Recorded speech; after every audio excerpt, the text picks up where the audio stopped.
Oh, man, week one in the books, and week two is here, including week one of NFL football. So here we go. This is, without a doubt, the best time of the year and going into an even better time of the year. And we've already been to a game, Mississippi State, Memphis. Although the lightning delay got me, I headed back to the house for bourbon and steaks. You know me. I'm not going to wait through a 2-hour lightning delay, but I was there for the first quarter and enjoyed seeing some football live, baby. Out of bounds, ESPN 105.9 The Zone, brought to you by Kinetic Staffing. This is perfect considering our next guest. You know, we talk about recruiting with our next guest because he's the head dude at ESPN when it comes to college football recruiting. Well, Kinetic Staffing, legal and professional and technology contract and career positions. Build your talent bench. Leverage their extensive talent network. KineticStaffing.com. It's executive search and long-term staffing leader. KineticStaffing.com. We welcome in our friend Tom Luginbill on the Yuengling Lager guest line with ESPN. Lugs, what's up, buddy? Good Wednesday morning to you on this hump day. How are you? Well, I'm doing well. I could tell that you and your colleagues were having fun Monday night with the Georgia Tech Clemson game. What game do you have this week? I have got the annual week 2 in the Big Ten versus a MAC opponent. I've got Penn State in Ohio in Happy Valley on ABC at noon. Okay. Yeah, hey, that Penn State-Purdue game was wasn't it a great one? Wild. Absolutely. I can't figure out what Jeff Brom, he knows way more about football than I do.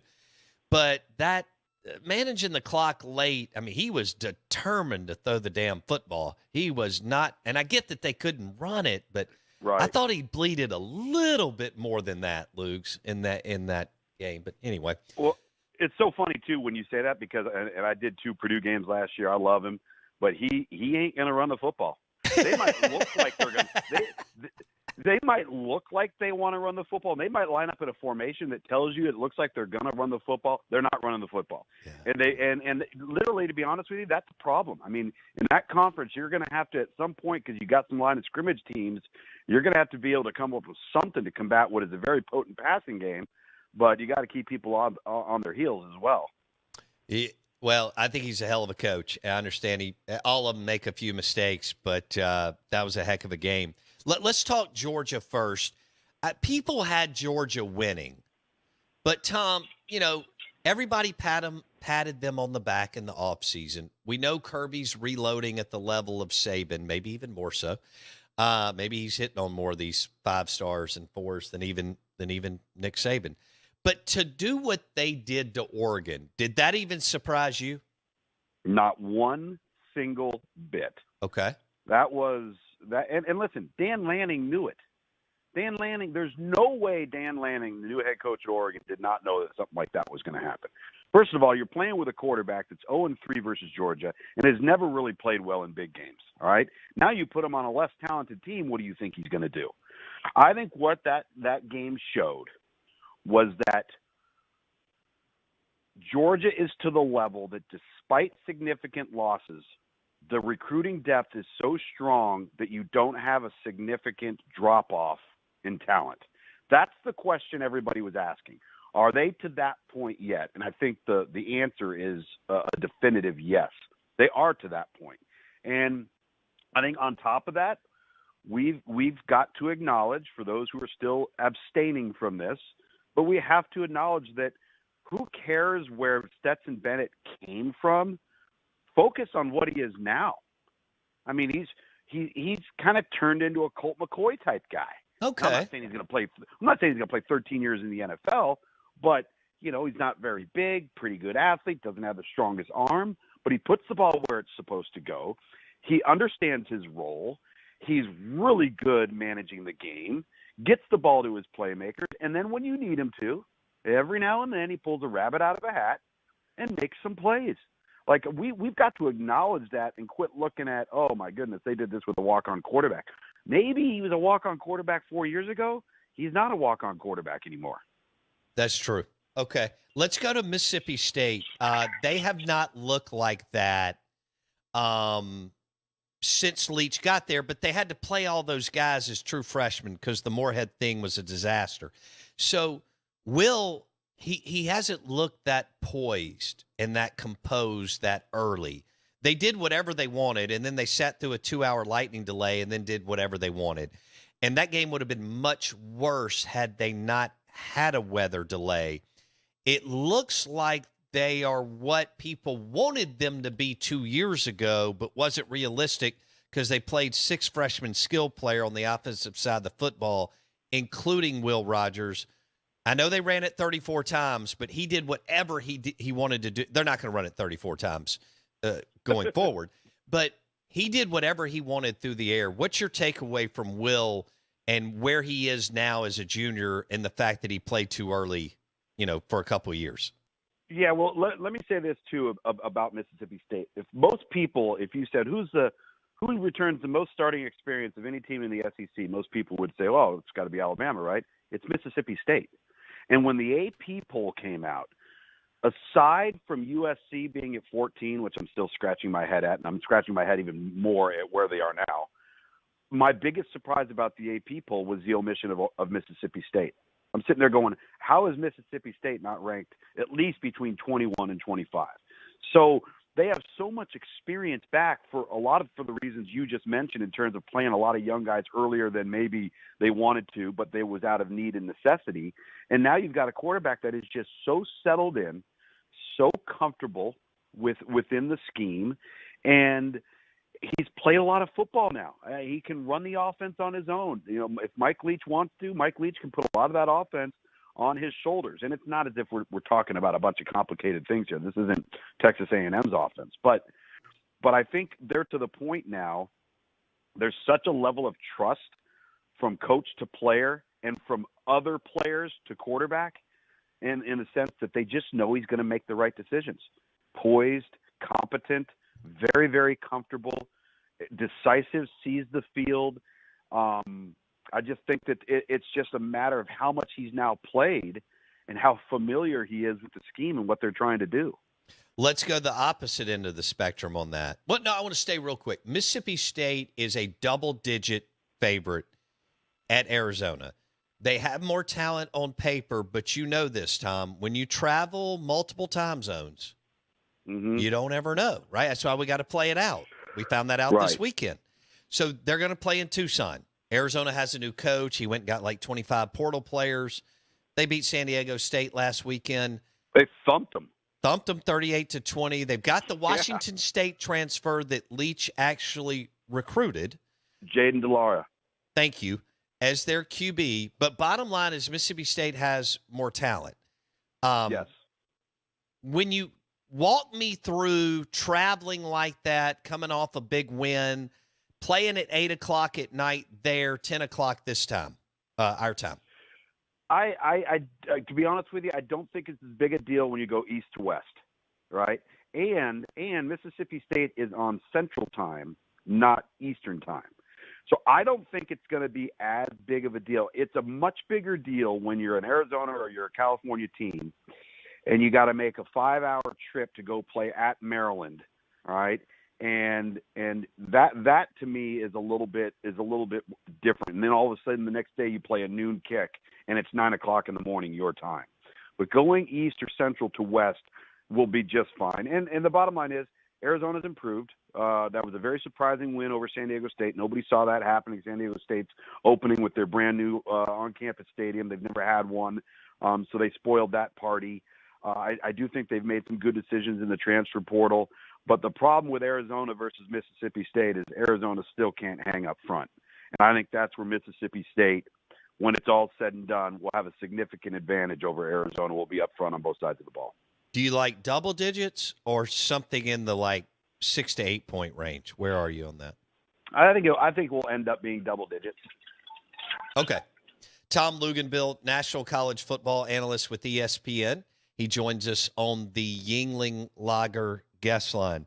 Let's go to Ole Miss. Jackson Dart looked okay to solid. And what you just described with Will Rogers, you could apply with Jackson Dart. He hasn't played a lot in this system. He's still a young guy.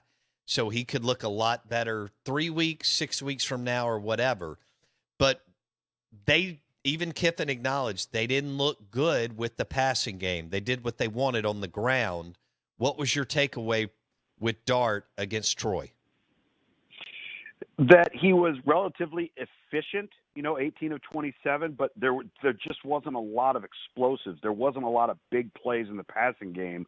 I mean, to see an Ole Miss offense throw for 154 yards with Jackson Dart is surprising. And so I think that's probably where Lane Kiffin is referencing not being where they want to be yet. Now, that running back, Zach Evans, is a bona fide difference maker.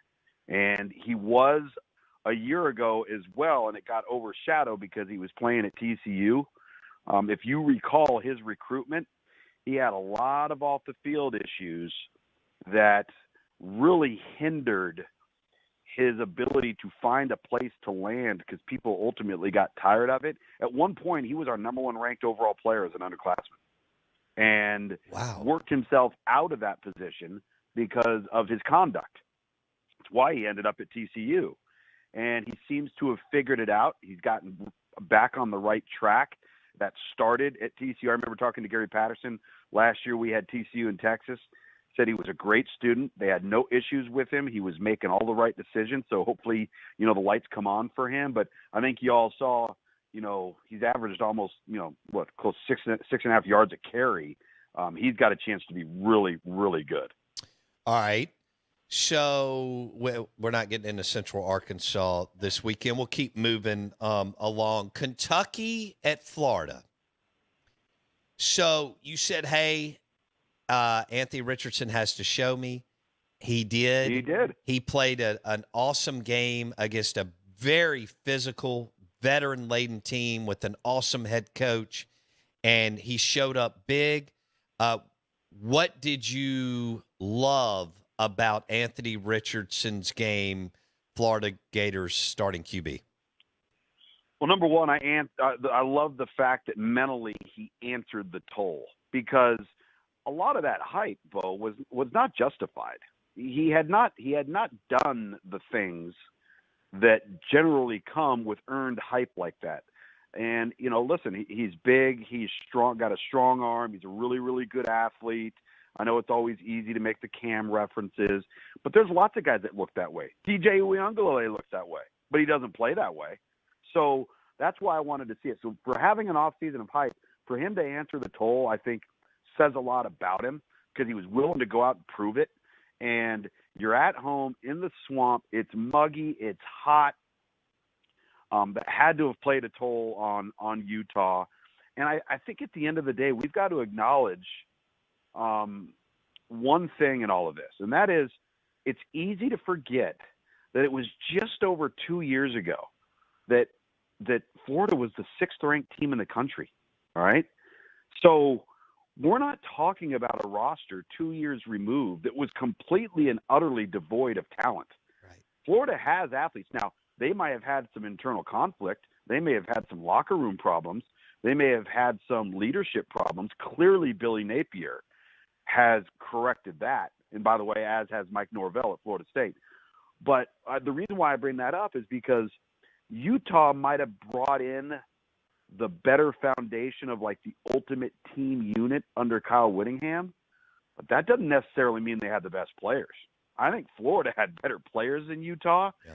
And if they can get the team dynamic part of it right, then they're going to give Kentucky hell because I think there's a lot of pressure on Will Levis in this matchup. Number one, we've seen what Anthony Richardson's capable of. We've seen what that offense is capable of. They've got to hit the ground running and be continually productive from week 1 to week 2. But all the hype around Will Levis is somewhat justified in my opinion. But if Will Levis gets in a situation where they're having to answer series in and series out and hold volley, I'm going to be really interested to see how consistently productive Will Levis is versus Anthony Richardson. Yeah, and Lugs, they could have a letdown because everybody's excited down in Florida. But if they don't, I think that they could run them out of the stadium.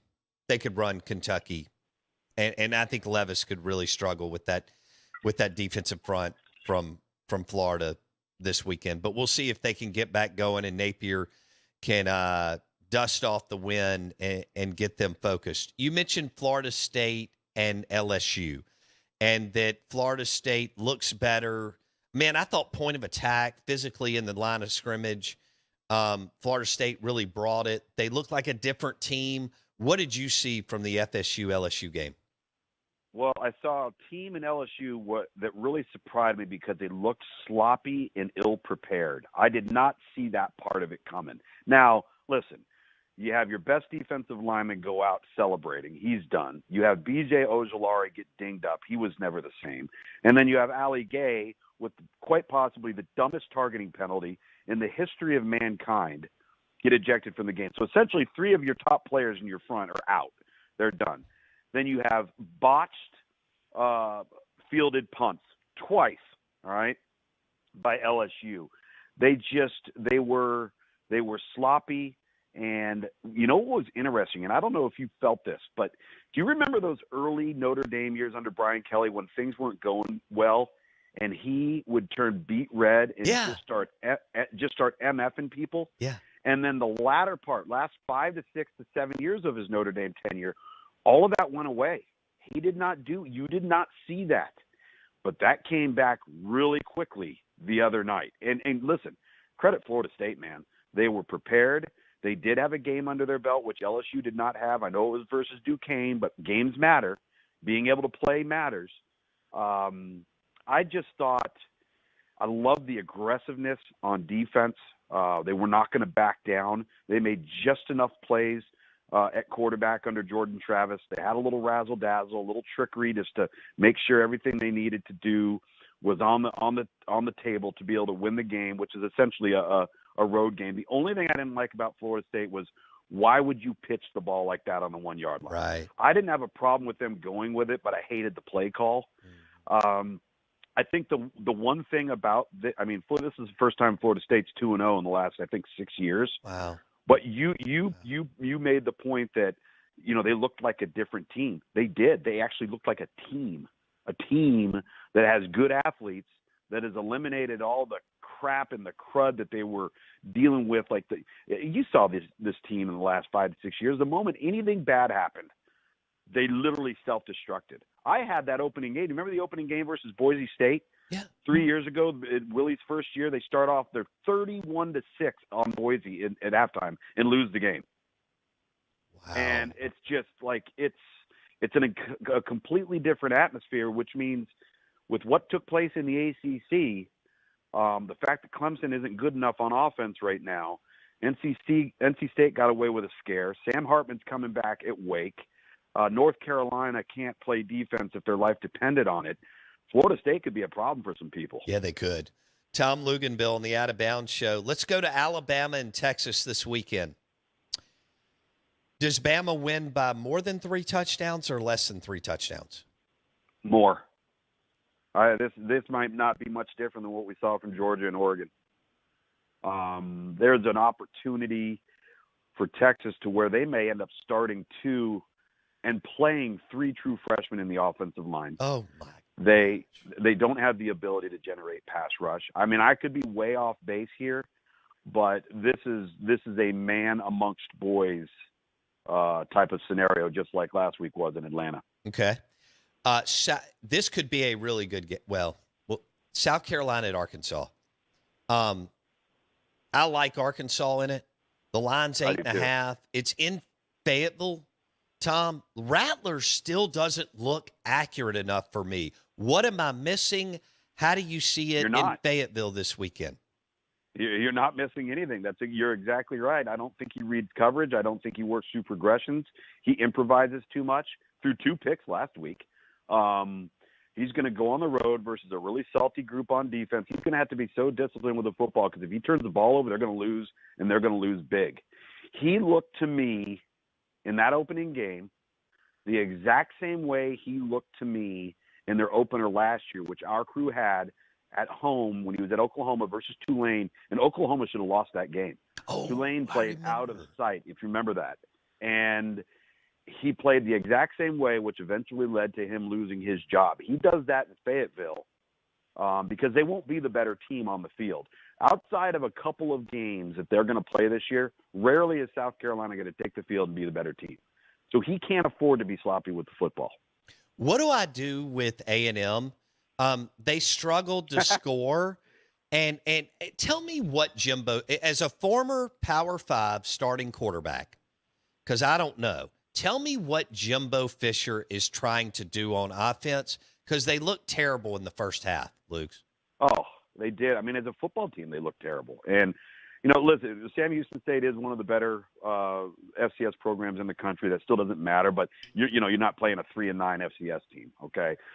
But the fact that they literally could not operate is really, really disheartening. And sometimes I just feel like they're always trying too much to be in the perfect play and control every element, instead of just lining up, snapping the ball, and saying, we're better than you are, and try and stop us. I just get that sense that they're always trying to get that perfect pre-snap advantage. And then sometimes you just got to say, let's just line up and snap the ball and go. Like, what if Texas A&M with their athletes started to go tempo? What if they started to go fast pace? What if they adopted some of the principles that, like, Tennessee's doing? And with their athletes, and let the quarterback just turn it loose. But there's so much thinking and processing that I just think it becomes too much sometimes. He's not going to shake it. He's just not going to do it. And it's going to keep them from ever, realizing their hopes and dreams. You're exactly right. It's paralysis by analysis, and the list goes on and on. He'll never let Haynes King or Max Johnson or whoever's next be who they can be. All right. In Miami, I'll be interested to see in 2 weeks from now. They're going to be pretty good. That's going to be a heck of a football game, because that quarterback at Miami, Bo, he's a first-round draft choice. Dude, if Miami gives them all they want and that thing's close in the fourth quarter in 2 weeks, Tom, that Jimbo can't afford to drop that game, considering what they've been doing and how well they've been recruiting. I want to go to Clemson real quick. I've got 1 minute before we let you go.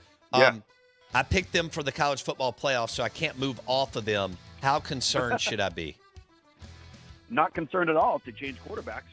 Okay. But until they do that, you should be very concerned. They're good enough on defense. They're as good as anybody in college football, if not better, on defense. But I think DJ is what he is. What you see is what you get. And until that changes, then you'll continue to see them struggle on offense. Have a super trip to Penn State. Thank you, buddy. You bet. See you later. Hey, he'll be able to weigh in on Georgia Tech next week, because he called the Georgia Tech game on Monday night, and they play Ole Miss in Atlanta, and that's where he was a starting quarterback in the 90s. The Out of Bounds Show is brought to you by Kinetic Staffing. KineticStaffing.com. Get the right people on the field. Find talent you need to achieve excellence. Kinetic Staffing, Alan Lang and his team. KineticStaffing.com.